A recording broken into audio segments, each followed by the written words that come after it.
Today on Time About the Movies, Brad Pitt and Jonah Hill try to put together the best baseball team in the world with only the smallest amount of money possible, but a system that they try to use to work in their favor. And that film is, of course, Moneyball. We'll take a look at that. We'll take a look at the inspiring family adventure, Dolphin Tale. We'll also take a look at Taylor Lautner working with John Singleton on the action thriller Abduction. Jason Statham, Clive Owen, and Robert De Niro in the action-adventure Killer Elite.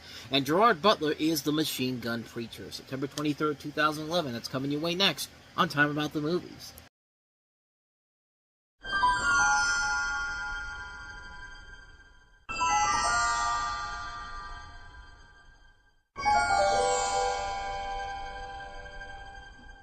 What is happening in Oakland? It defies everything we know about baseball. A system that's so damn good, they went on to win no championships. Not even kidding. They literally won no championships through this entire process. But that doesn't mean the movie itself has to suffer either. Welcome to Time About the Movies, though. Today we are taking a look at the 5 films of September 23rd, 2011. And we start off with the biggest of the new releases, and that is, of course, Moneyball. Based off the best-selling book by Michael Lewis and on the true story of Billy Beane, played by Brad Pitt, general manager of the Oakland Athletics, in an attempt to create a competitive team despite Oakland's unfavorable financial situation with an innovative player recruitment strategy using sophisticated statistical analytics and analysis of their performances.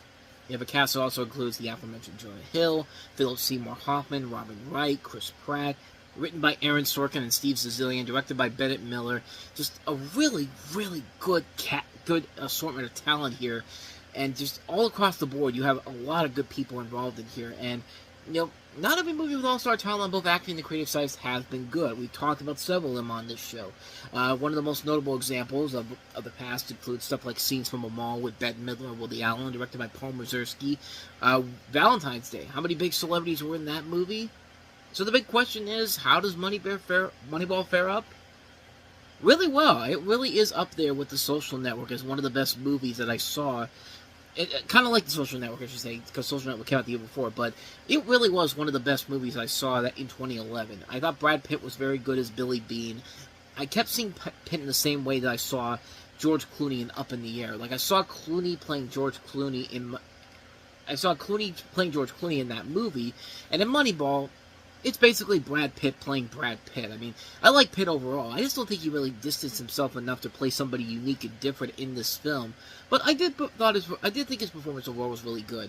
Jonah Hill, this is one of his first movies where he steps out of his usual comedy territory and does a serious role. I think it was actually the first one he ever did, honestly. I think there's another one, maybe, but I think this was indeed the first one. But it's really good. I like it when comedic actors step out of their usual shtick and do more dramatic stuff like Will Ferrell or Jim Carrey, or we're going to see Seth Rogen doing that next week with 30-30, we thought 50-50, but Hill I thought was very good in the movie, and I actually had read that Demetri Martin was going to play that role before Jonah Hill stepped in because Martin passed up on it. I like Demetri Martin, but I don't think he would have played that role very well. I thought Jonah Hill overall was really good in that role. Philip Seymour Hoffman is in here, but only for, the little tiniest bits in this movie. Kind of like in Charlie Wilson's War, except in that movie, he leaves a lasting impact. And here, he's good, but he's not really given a whole lot to do. The best performance overall in the movie to me was Chris Pratt, who at the time was known simply as Andy Dwyer from Parks and Recreation, who plays the first baseman in here. And I thought he really did the best acting job in this movie overall. I kind of felt the same way I did with him, with Rashida Jones in the previous year's The Social Network. I thought they both were very good, given these very strong performances overall that should have been Oscar considering performances. But it's a shame that they didn't get the recognition they deserved, because they were really good. And coincidentally, it's Rashida Jones and Chris Pratt, who played a couple in Parks and Recreation. So it's all coming full circle. What the hell am I doing with my hands? I don't know. But bottom line, the performances are really good. The dialogue is really good. It's Aaron Sorkin and Steven Zissou doing everything that you can to make a great film and great writing overall. It's them doing the best of what they do best. Bennett Miller does a very good job directing the film. The only flaws I had with the movie overall was in the last game they showed. They make a big deal about the Oakland A's winning their 20th game in a row and breaking a record, but the next game, which is the championship game, just gotta push it off to the side like it's nothing. I mean, we spent 30 seconds when we spent 15 minutes on that previous game, and it's just kind of like, what's the point of that? It's just like, it really didn't feel like the connection worked there. It's just like, yeah. But then again, it's mostly nitpicky things here, but this really was one of the year's best movies. A really strong film with a great cast, great writing, great direction. The dialogue was great. Moves at a nice pace so you can keep up with it easily. It just works. It is this year's Social Network. It's not quite up there with stuff like Midnight in Paris or Rango or some of the best movies of the year, but it's another really good movie from a year that started off really rough, but definitely in the second half of the year, it's definitely gotten a lot better. This is definitely one of the prime examples of a movie that really does work very well to its advantages. So that is Moneyball. So let's go ahead and move on to our next movie, and that is Dolphin Tale. Dolphin Tale, rated PG, now playing in 3D and 2D. Of course, it's got to be in 3D, because that's the trend right now, and there's really no reason for this to be in 3D, honestly. But, yeah, this is an inspiring story that's going to work so well in one movie that we're going to say, fuck it, we're going to make another movie when Warner Brothers essentially sees the box office numbers here. Because this was a massive hit. It brought in nearly 3 times its original budget, almost close to $100 million, but I mean, it is what you get here with a story like this. You have a story about Winter, a bottlenose dolphin that was rescued in December 2005 off the Florida coast and taken in by the Clearwater Marine Aquarium. And then this Winter loses her tail after being entangled with a rope attached to a crab trap and must be fitted with a prosthetic one in order to swim naturally again. So it's basically got the Toothless scenario where, he has to go, where, they have to go in and, give him a prosthetic thing so that he can fly up in the air. It's pretty much that with this dolphin. Not quite as memorable as that, but I've seen worse. And for the target audience, it does deliver on what it promises. It does give you some nice situations with the kid and this dolphin, the relationship between the two of them. Harry Connick Jr., Ashley Judd, Chris Christopherson, Morgan Freeman, they're in the cast here. This is directed by Charles Martin Smith, who I feel like we've covered a couple of his movies before.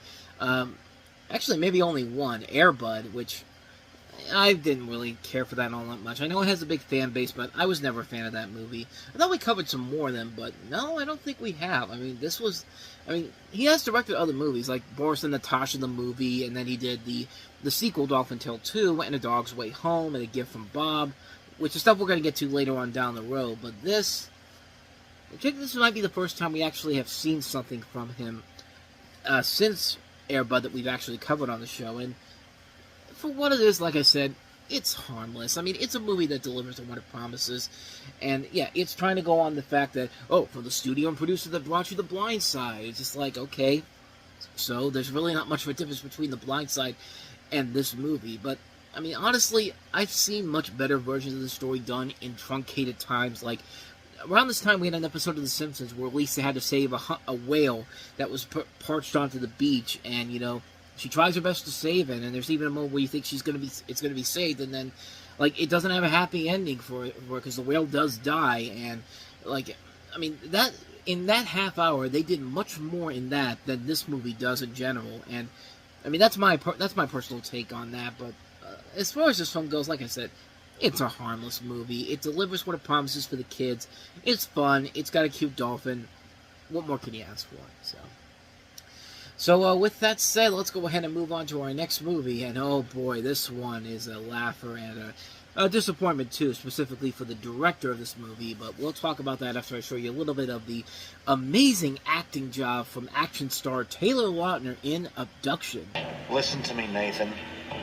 We're going to find you. Not if I find you first.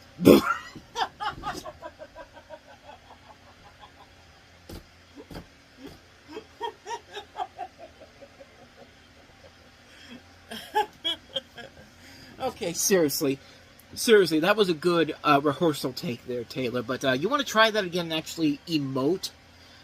Oh, wait, you're not going to emote. That was literally the trailer, and that's the line that Lionsgate said, perfect, we're going to sell it on that. My God, this movie is awful. Taylor Lautner plays a young man who sets out to uncover the truth about his life after finding his child photo on a missing persons website. This movie has a cast that also includes Lily Collins, Alfred Molina, Jason Isaacs, Maria Bello, and Sigourney Weaver. But the biggest thing about this movie is that this is directed by John Singleton. And it's incredible how in the 20 years between this movie and Boys in the Hood, this guy has fallen to this guy ends his illustrious career with his worst movie as a director. I mean, this is the guy that gave us Boys in the Hood. This is the guy that gave us Poetic Justice, Higher Learning, Rosewood, Shaft, Baby Boy, Four Brothers. Too Fast, Too Furious was his worst film up until this film. And it doesn't help when you have a movie like this that literally feels like a movie that should be sitting in a Walmart made-for-DVD bin in the new, like you go to the new releases and you see these movies that you never even heard of. That's where this movie should have been at. But no, because it's got Taylor Lautner from Twilight, and Twilight's the hot shit, we gotta put this on the big screen. And yeah, that image of him just on his phone with the Pittsburgh Pirates shirt is a perfect sum up of everything that makes this movie so awful. It's just like an awful actor with an awful baseball team, and they were awful back in the 2010s. I don't care if they had that brief playoff run in the 2010s. The Pirates have never been that good of a baseball team. It's just like they just have not. I mean, as of the time of recording this, I'm going tomorrow to see a really good baseball team in the Savannah Bananas play there. And I'm telling you, they're going to be a whole lot better than the Pittsburgh Pirates ever were. I'm guaranteeing you that. But other than that, though, back to this movie, it's just not a good movie. It's a lame film, and it's because Taylor Lautner is just not the right choice for this role. At least with Robert Pattinson, in the bad movies that he's been in, you can at least tell that he's at least trying to hold it together. Kristen Stewart has proven time and time again how good of an actor she can be. But Taylor Lautner, he regressed badly as soon as he became Jacob in Twilight. He had a promising career with the Robert Rodriguez movies, and then after that, nope. Now you've gone back down to you've gone to this low point, and it's going to get worse for him at this point. I mean, if this is the highlight of your post-Twilight career, you've really, really had a bad stretch of movies in general, and just a bad stretch of luck in general. This movie sucks. This is a terrible movie, and it's just, I'm more disappointed for John Singleton to end his illustrious career with this movie, because he passed away in 2019. He did at least give us a good show in Snowfall on FX, but this, no, this is bad. This is really, really bad. So, yeah, avoid Abduction Like the Plague. With that said, on to the next movie, and that is Jason Statham, Clive Owen, and Robert De Niro in Killer Elite. Killer Elite. I gotta cover my expenses. Rated R, September 23rd. A couple things about this movie that I did not realize until later on. I did not know Clive Owen and Robert De Niro were in this movie, surprisingly, and lo and behold, they are. But this is also the beginning of a new company that's coming up, Open Road Films. This was a production company by AMC Theaters, and started off with this film in general. But they actually have made some decent films. The Grey was pretty good. End of Watch was probably one of the best movies that came out in 2012. They also did Side Effects, the Steven Soderbergh movie. They had one of the two Steve Jobs movies that came out around this time. They gave out some Machete Kill, Homefront. They have given us some bad movies, though, like the Nut Job movies. They've also done the Haunted House movies. But most of their movies, there have been more good stuff from Open Road Films than bad stuff. And this one is not really good, but not really bad either. Just kind of generic. Like if this was the 1980s and 90s, this would have been something you would have seen on TBS's late night movie of the week or something like that. But yeah, this is that type of a movie in general. So loosely based on a true story, Killer Elite pits two of the world's most elite operatives, Danny, played by Jason Statham, and Hunter, played by Robert De Niro, against the cunning leader of a secret society of former Special Air Service operatives, played by Clive Owen. Covering the globe from Australia to Paris, London, and the Middle East, Danny and Hunter are plunged into a highly dangerous game of revenge and deception, where things are not always what they appear to be. But if you've seen movies like this, you can look at this and go like, yeah, I've seen this type of a film before, and yeah, there's really nothing that different compared to other movies, except the fact that, oh, it's a new studio putting it out. A movie like this should not have a $70 million budget on this, which this did, and probably not the best start for the studio, as it made only $56 million back worldwide, so yeah. Needless to say, this was not a big hit in general, but got a decent cast in here. Jason Statham, Owen, Yvonne Strahovski from Chuck, Robert De Niro, Dominic Purcell, Adwale Akinu Agbahi, Ben Mendelsohn. So there is some talent in here, and the film itself is meh, I guess. I mean, I can't even say it's okay. It's just kind of like, it's there, and like I said, it's the type of movie that you wait for on USA's Movie of the Week or Action Movie of the Night or TBS's Late Night Movie. One of those things. Like, if you don't know what it is going into it, then you probably are going to hate it right from the get-go. But as it is exactly what you think it is, and it's passable, I guess. It's not the worst thing ever, but it's something that you watch it once and you're just like, I'm never going to want to watch this again. And that's how I kind of felt about it back then, so yeah, I have no real intention of never watching this again, so not much more to say about that one. That is Killer Elite. So let's go ahead and move on to our last movie that we have here, and that is Gerard Butler in Machine Gun Preacher. The most powerful movie of the year, Machine Gun Preacher, in cinemas November 2nd. Oh my god, Sean Edwards likes a movie. Run for your lives, people! There's no hope, you remember?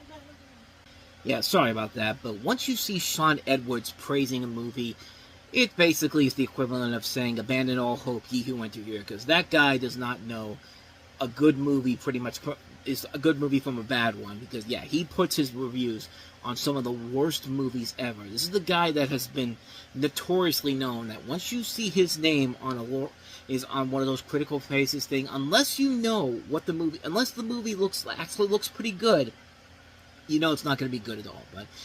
But I mean, as far as this one goes, it's again kind of like with Killer Elite, just passable.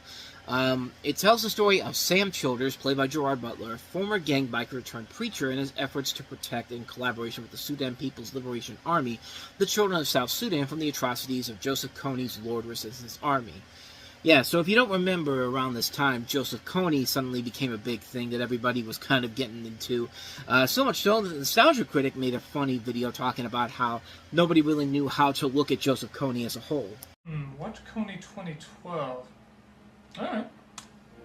Joseph Kony is the worst person in the world. He turns Ugandan kids into soldiers and kills them if they don't comply. All we have to do is make sure that his name is well known, and we can stop this horrible madman forever. Holy shit, that's terrible! Asshole! You're an asshole, Kony! Oh my god, I'm telling everybody I know about this! Oh, you know what? I better send some money. Yeah, better send lots of money. Let's see. PayPal, Kony 2012, shitload of money. There! Yes! I'm a good human being! Whoo! I'll get another video about Kony. Kony 2012 is a fraud. They give only 38% of donations to Uganda. The rest goes to marketing, paying salaries, and raising awareness. Fuck you, Kony 2012! I didn't know the money I was giving to a charity to raise awareness was going to raise awareness! I'm going to a better cause, like... What's a better cause? Pink ribbon. Pink ribbon! That's I'll find the biggest pink ribbon charity out there! Susan G. Komen, you got it! Shitload of money, PayPal, there it goes! I'm an American! Ooh, a video about Susan G. Komen. Susan G. Komen gives only 29% of donations to breast cancer research. Son of a bitch! I'm going back to Kony! What's this video? Kony has died. Hooray, we got him! 5 years ago. What? I'm from Uganda and I have no political or military connections at all, but I'm from Uganda and I heard Kony's dead. Why am I searching for a dead guy? It's a fraud. Kony's alive. It's a fraud. Kony's dead. He's alive. He's dead. He's alive. He's dead. He's making his living being a monkey-eating transvestite. And he's dead. Tell me what to think, Internet! I can't form my own ideas! They don't really want to get Kony. The search is just a front to get more oil. Oil! Oil! Oil! Oil! I knew oil was behind this! It's behind everything! Oil is the root of all evil! Oh, that reminds me, I gotta change the oil in the car. Oh, what's this one? Kony is an alien. Really? He came from the planet Block and wants to consume all the world's Happy Meals. Is there a place I can give money for that? To all you conservatives out there, Kony is gay. To all you liberals out there, Kony wants you to go to church. Kony is Hitler. Kony's a pizza place. Kony is that little Laotian girl from King of the Hill. Kony is the absolute worst thing in the world and will continue to get worse unless you do something about it. What can I do? Nothing. Everything. Spread the word. Be silent. Send money. Don't send money. Stand on your head and start singing I'm a Yankee Doodle Dandy. Whatever you're doing, it's not enough. So, what do you think about Kony 2012? I just want my porn!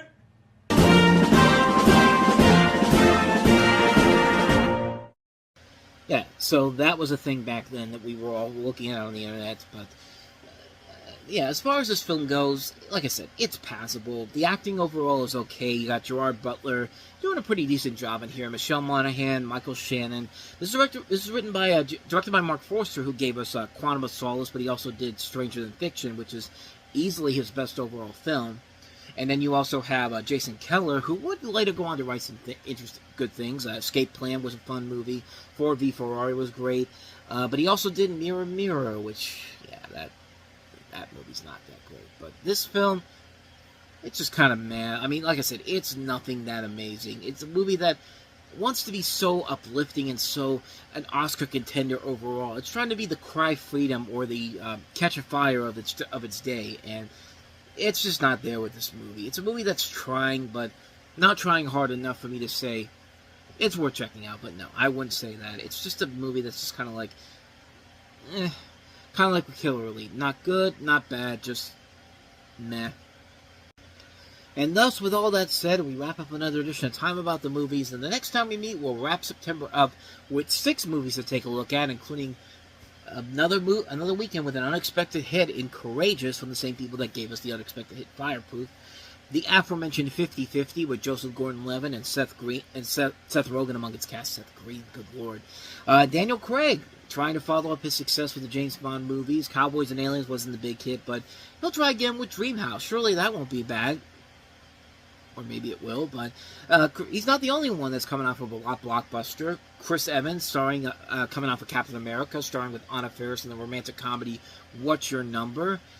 We also have Tucker and Dale vs. Evil, a really fun, over-the-top horror comedy, and also Take Shelter. So 6 films to take a look at. We'll take a look at them all in the next episode, so be on the lookout for that.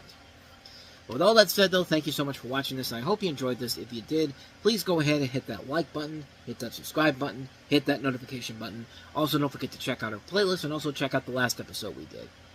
So with all that said, whether it's in the past, the present, or the future, I will see you at the movies. Take care.